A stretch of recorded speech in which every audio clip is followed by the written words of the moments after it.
Schwarzenegger's doing a great job. Schwarzenegger went on Twitter and said, pushed back on the president, and now he's gone. Too much winning, Pete. Too much winning. It's exhausting. When they were already winning so much, how do you beat so much winning? You can't. You just quit. Well, we talked about Jeff Sessions, and it's really remarkable because I think the Democrats felt this week like things were turning, that they finally had the president, his attorney general in their sights, all about meetings with Russian officials. How dare this administration sit down with the Russian ambassador when Nancy Pelosi and all these other Democrats, Chuck Schumer, say, we haven't had meetings with the Russian ambassador. We don't do that kind of thing. This is serious stuff, Pete. No, that's exactly right. So the very successful State of the Union address, Democrats then went on the offensive, pointing out so-called accusations against the attorney general. Turns out, a lot of people end up meeting with the Russian ambassador. A little hypocritical, I would say. Of course, President Trump jumps all over this one on Twitter, as he normally does. He tweeted this to Schumer, said, we should start an immediate investigation into Senator Chuck Schumer and his ties to Russia and Putin.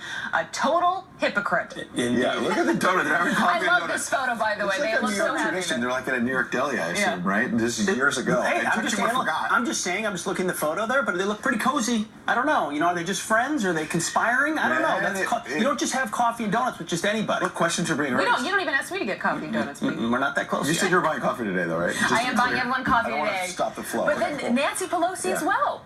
Yeah. Not just Chuck Schumer. Yeah, because she was saying, this is outrageous. How could they have all these meetings with the Russian ambassador? And a reporter actually asked her at a news conference this week whether she had ever met with a Russian ambassador. And she said, no. And listen to that sound. Here's what she said. You've been in Congress a little bit, and you're in leadership. Have you ever met with a Russian ambassador? I'm not with this Russian ambassador, no. But is there anything wrong? I mean, is it normal to meet with ambassadors, or what? Help us understand the process. Wait, can we replay that? Can we replay that? See a mental pause of have I? No, I've never met. What about this ambassador? No, I've never met with this.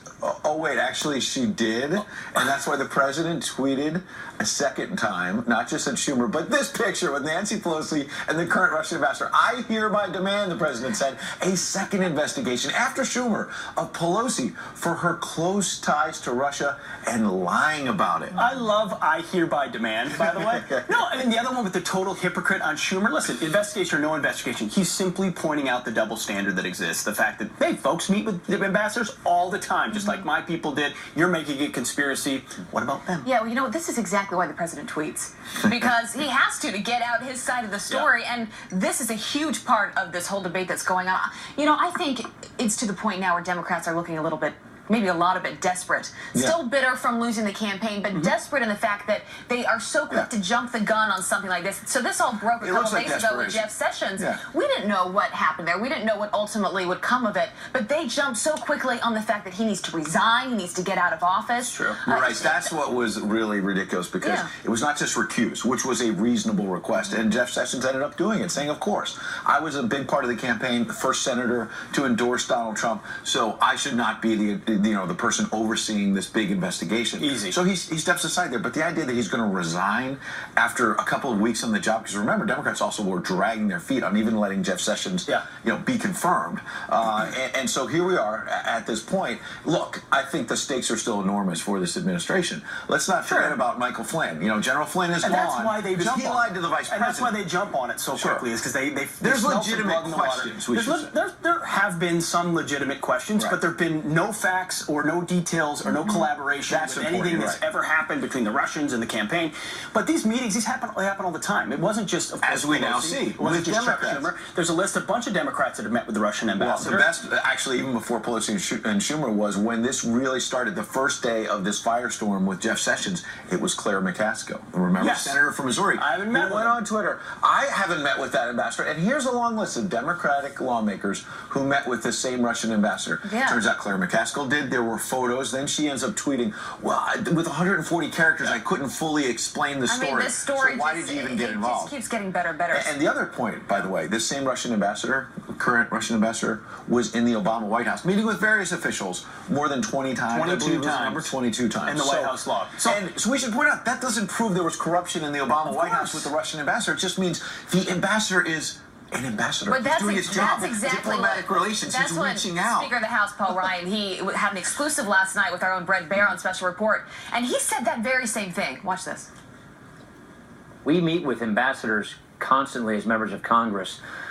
That's their job, is to come and meet with members of Congress and express their interests, their concerns, especially with people on foreign policy committees like Armed Services Committee or the Foreign Relations Committee. So a lot of explaining, a lot of, hey, this is what happens, this is what goes on in Washington, D.C., Republicans and Democrats. But what's so amazing when you actually watch is the coverage of this, the sort of the breathlessness with which the media grabs a headline and then makes accusations and then amplifies those accusations before facts are even found. And you see the banner. So the banner is what you see at the bottom of your screen there, and usually you type, sort of give people a sense of what people are talking about if it's on silent. And I was watching the screens when this broke, I think it was Thursday morning, about Jeff Sessions, and I flipped to other channels, and it's, should Sessions resign? Will he resign? I mean, it was just like so much breaking news, and as we always say, it feels like things are coming, the world's coming to an end. This is just this huge ordeal, and here we are now. He's recused himself from this investigation with the Trump campaign. And you had an exclusive that day with Sean Spicer. We're going to get to that later this hour, because all of that was breaking. But look at what was going on with the media in terms of all of the coverage that Pete mentioned. 72 minutes, 33 seconds in terms of CBS, NBC, ABC coverage of the Sessions meeting with the Russian ambassador, and then 10 minutes, 38 seconds about Eric Holder, the former Attorney General, being held in contempt of Congress. He was actually held in contempt of Congress. In contempt of Congress, found because he was withholding information from Congress over Fast and Furious. 10 minutes compared to 72 over one revelation of 2 meetings, one of which was arranged by the Obama administration as well. It's just, it reconfirms what everyone out there knows, that there is a witch hunt going on against this Trump administration. There's been an attempt from day one, feels like orchestrated by the Obama White House, and continues to be at some level, whether it's direct at the top or not, because they want to discredit him at every turn. And Russia feels like an advantageous and the transition from Russia to Rush Limbaugh, who has been all over this. Watch. That's right. We're watching a silent coup that was put in place by Obama and the Democrats during the transition and before, after the election. What is happening here is a full-fledged effort here to deny Trump the actual control of governing, of the government, by leaving so many Obama career people appointed, by going so slowly on confirming Trump's cabinet appointees. I'm telling you, if you want to find out who's really working together to sabotage the United States, you find the link between Barack Obama, Vladimir Putin, and the Russian government. That's the story. Don't forget, in 2012, it was Barack Obama who said to Medvedev, who was then the president, that with Prime Minister Putin at the time, if I get reelected in November 2012, Barack Obama said, he was caught on a hot mic. Remember that I'll moment? have more flexibility to work with. Can you imagine if Trump Please said that? transmit this message. Talk about the amount of media time that would be spent on that moment. Take 72 minutes and just make it the whole news hour. No, that's where it is. The only thing I'd say counter to Rush Limbaugh right there, though, is let's not forget, yes, is this being orchestrated in part by former Obama officials who are stirring this up, who are leaking information? Absolutely. However, the Trump administration has been pouring some gasoline on the fire when you have someone like General Flynn not telling the whole truth to the Vice President of the United States. It wasn't like he was lying. Gotcha game still too, though, but right? he should have told the whole truth to the Vice President. The Vice President. Gotcha based on breadcrumbs that have proved and nothing. we get 4 hours to debate this all morning long. Isn't that the best? Figure out. And we will. But how dare Senator Jeff Sessions, Attorney General Jeff Sessions, meet with the Russian ambassador?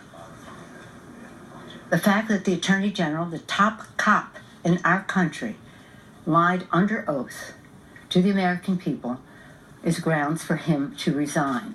But as we discussed, would Nancy Pelosi be so angry if she knew that meeting was actually set up by the Obama administration? Because it was. Plus, what grade would White House Press Secretary Sean Spicer give him?